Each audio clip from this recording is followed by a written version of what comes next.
Postmortem को मैं पढ़ नहीं पाया, इतना यानी भीतर के ऑर्गन गायब है। सच्चाई तो यह है उसकी बच्चेदानी गायब है, उसकी किडनियां गायब है, और इससे ज्यादा विभत्स घटना क्या हो सकती है। और दोनों हमने परसों पोस्टमार्टम रिपोर्ट पढ़ी, पढ़ते हमने कहा, वहां सीआईडी और सिक्योरिटी के लोग थे, हमने कहा कि जी ये रिपोर्ट हमें थोड़ी और कम लगती है, इसमें टेक्निकल आधार पे यदि पीजीआई से इसका रीपोस्टमार्टम हो तो बढ़िया रहे।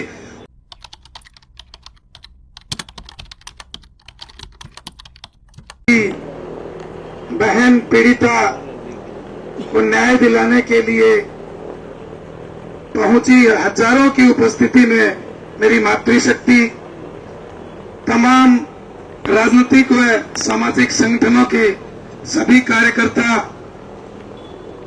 व ये जो इस धरने को बहुत ही, मैं सुनील जी यहाँ थुकूं था ये सिर्फ ऐसा जी 2 मिनट पहले तो हमने न्याय दे के जाओ थे, अरे आप भाषण करते चल गए तो बहन जी बैठना पड़ेगा। हाँ उधर आ जाओ। ठीक है जी, ठीक है, कोई बात नहीं। हमने तो सोची कहीं मैं राजनीति वाले भाषण करे अगर चाल दिया अगर हमारी गलती होगी। कोई न दिन और रात तक लगातार धरने पर बैठे।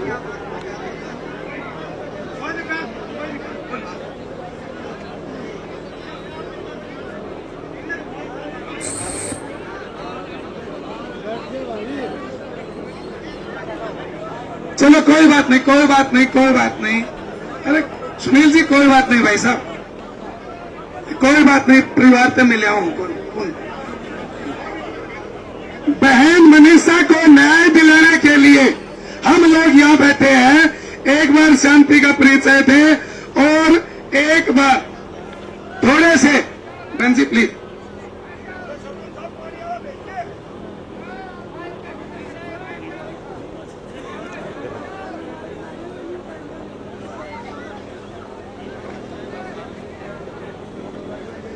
मेरा इन साथियों से निवेदन है कि जो बहन जी को न्याय दिलाने के लिए बैठे हैं वो ऐसी छोटी बातें न करें।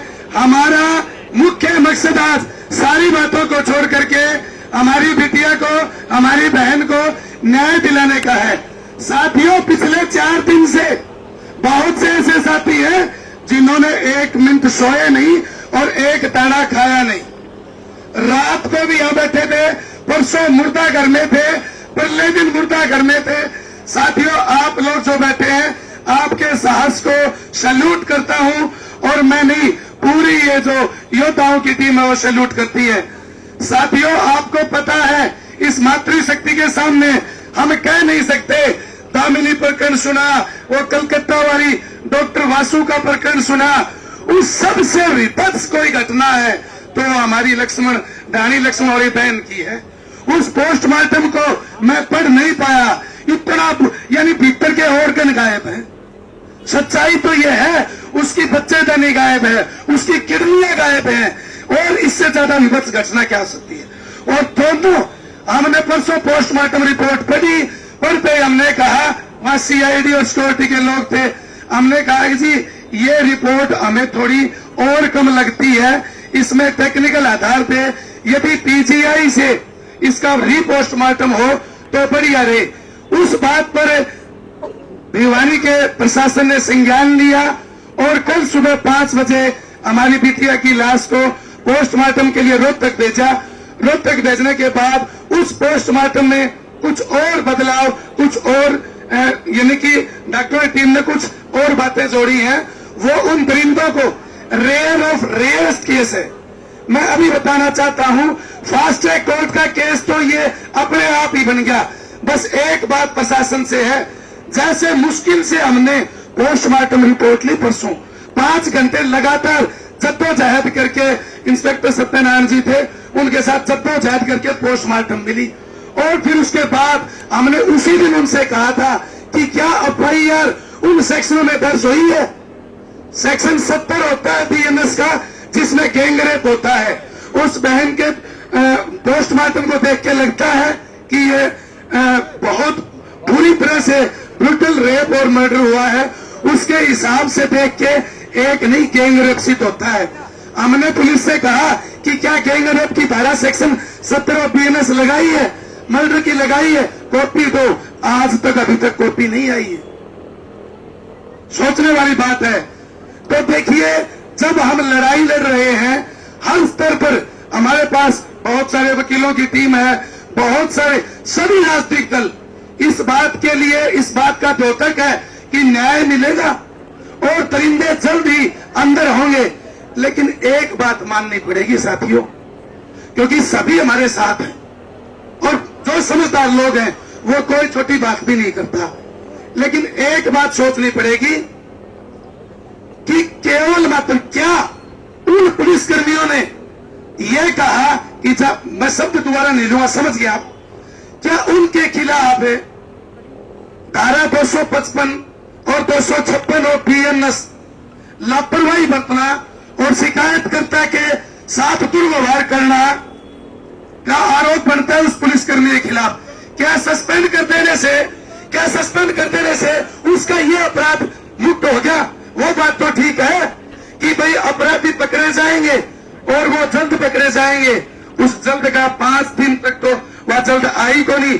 एक छोटी सी बात बताऊं, उनके खिलाफ इन धाराओं में मुकदमा दर्ज होना चाहिए। यदि मुकदमा दर्ज होता है तो हमें लगे कि हाँ, पुलिस और प्रशासन सही दिशा में जा रहा है। दूसरी बात, कल परसों से बार बार आ रही है, प्रशासन कह रहा है कि उस लड़की के पिताजी ने सिम नहीं निकलवा के दी। क्यों भाई? किसी का फोन खो जाता है, सिम निकलवा के नहीं देते। 5 मिनट में पुलिस उसका क्लोन जारी करके नई सिम लेकर के और जिस फोन में डली है उसको कलेक्ट कर लेती है। ऐसी बातें कह के हमें पनकलाने की कोशिश न करे। पुलिस सही दिशा में जाए, बाकी तो कमेटी। ये बातें ठीक है साथियों? एक बार हाथ खड़े करके बताओ कि मेरी बातें ठीक है ना? तो ठीक है, तो प्रशासन के नुमाइंदे, सरकार के नुमाइंदे हमारे बीच में है। हम उनसे भी करबद्ध निवेदन करते हैं और CBCID सिक्योरिटी के लोग खड़े हैं, उनसे भी उनको बताना चाहते हैं कि आप प्रशासन को बताओ कि सही दिशा में जांच को ले जाओ। दोषी चाहे मैं हो, रवि हो या यहाँ कोई बैठा कोई भी हो, उसको उठा के पानी की टंकी में गिरो और 2 मिनट में उगल देगा। तो अभी इसी यकीन, विश्वास और भरोसे के साथ कि हम गांधीवादी तरीके से अहिंसात्मक धरने को चला रहे हैं। कल भाइयों ने थोड़ी सी भूल कर दी, उसको दुरुस्त कर लिया और आगे भी चलेंगे सारे भाई कमेटी के साथ और बिल्कुल अहिंसात्मक इस धरने को चलाने के लिए तैयार है। मातृशक्ति भी आज सारे तैयार होना। जब तक हम अहिंसात्मक आंदोलन लड़ेंगे तो जीतेंगे और हमारे बीच से कुछ उन अपराधियों के साथी हो सकते हैं जो हमारे धरने को कमजोर करना चाहते हैं, जो जाके कहेंगे कि रोड जाम कर दो, कड़ा फैसला ले लो। ये कभी बात नहीं बनेगी। आप सबको फिर से संयम का, अहिंसा का, संविधान का, गांधीवादी तरीके का परिचय देना है। बहुत जल्द बहन को न्याय मिलेगा। और खास बात यह है कि जब तक हत्यारे गिरफ्तार नहीं होंगे, या फिर यूं कौन सा लगी बात कि भी हत्यारे तो चेन्नई चले गए, नेपाल चले गए, तो बताओ कौन हत्यारा है? झूठी बात कौन सा लगी भाई? जल्द गिरफ्तार होंगे। जल्द 5 दिन हो गए, 5 महीना हो गया, 2 साल 1 महीना और 8 दिन का तो हम भुगतभोगी हैं। एक की गला रेत की हत्या हुई थी, आज तक सुराग कौन लग गया? तो प्रशासन को पता होना चाहिए कि यहाँ बहकाने, बहलाने, फुसलाने की जरूरत नहीं है। सकारात्मक एक कदम चले, हम 4 कदम चलेंगे, इसी विश्वास के साथ कि हम सब अहिंसात्मक आंदोलन चलाएंगे। आप सबका बहुत बहुत धन्यवाद।